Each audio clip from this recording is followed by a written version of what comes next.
ya ahlus sunnah, as-salafiyun, selalu dituduh orang-orang yang suka mengkafir-kafirkan orang. Padahal para ulama kita, ya mereka sudah membahas perkara-perkara apa saja yang bisa mengkafirkan seseorang dari keislamannya. Iya, nah ketika kita menyampaikan orang yang tidak sholat, dalam keadaan dia yang menolak akan kewajiban sholat itu, maka dia kafir. Iya, ini perkara yang disepakati oleh seluruh para ulama Islam. Ketika seseorang menolak akan kewajiban zakat, maka orang tersebut kafir, karena ini perkara pokok-pokok dalam agama. Nah begitu juga ketika seseorang mengingkari akan syahadat, dan syahadat itu bukan hanya sekadar ucapan, tapi syahadat itu ada konsekuensi-konsekuensi yang seseorang harus lakukan. Iya, di antara konsekuensi ucapannya la ilaha illallah, tidak ada ilah yang berhak disembah kecuali Allah, dan sesembahan yang disembah selain Allah dan sesembahan yang batil. Ketika seseorang mendatangi kubur, ya, kemudian dia meminta kepada kubur tersebut, dia memohon kepada pemilik kubur agar diberikan apa yang dia inginkan, maka orang seperti ini kufur, keluar dari Islam. Pembahasan kita adalah pembahasan orang yang mendatangi kubur dan meminta kepada kubur akan hajat-hajat mereka. Kita tidak membahas orang yang mereka mendatangi kubur mendoakan kebaikan bagi si kubur, karena ini merupakan sunnah dari sunnah Rasulullah.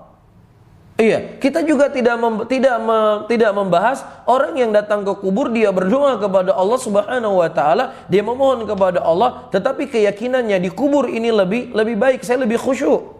Orang seperti ini juga tidak dikeluarkan dari Islam.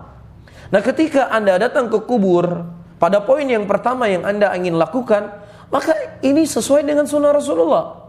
Nah yang kedua, kalau Anda melakukan poin yang kedua, Anda berdoa kepada Allah tapi di samping kuburan, dengan keyakinan di kuburan ini saya lebih khusyuk dalam saya berdoa, dan saya minta kepada Allah, ini juga tidak dikafirkan. Kemudian bagaimana Anda mengeneralkan mereka inilah kelompok yang suka mengkafir-kafirkan orang, ya, dalam keadaan ya mereka mengitlakkan siapa saja datang kubur kafir. Siapa yang ngomong kafir orang datangi kubur? Ya, ini merupakan bentuk kedustaan. Saya alamuna ghadan manil kadzabul asyir.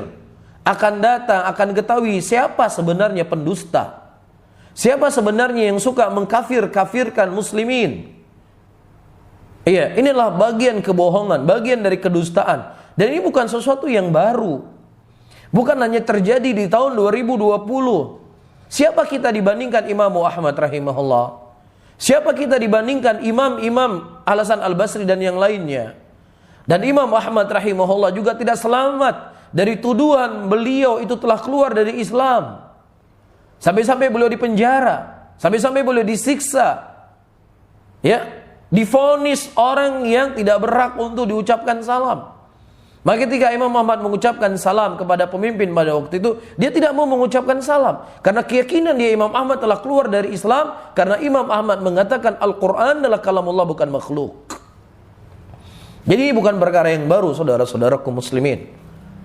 Ya, dan terkadang orang-orang yang menuduh kita suka mengkafir-kafirkan orang, justru mereka mengkafir-kafirkan orang yang berseberangan dengan mereka, yang syariat tidak datang untuk menyebutkan akan kekafirannya. Dan tidak ada satupun ucapan ulama mu'tabar dari kalangan imam mazhab yang 4 ataukah dari imam-imam yang lainnya yang menyebutkan perbuatan tersebut keluar dari Islam. Ya, begitulah para hadirin dan hadirat yang dimuliakan oleh Allah. Nabi sallallahu alaihi wasallam telah menyebutkan di dalam hadisnya, sayati alaikum zamanun al-qabid ala dini kal-qabid alal jamrah.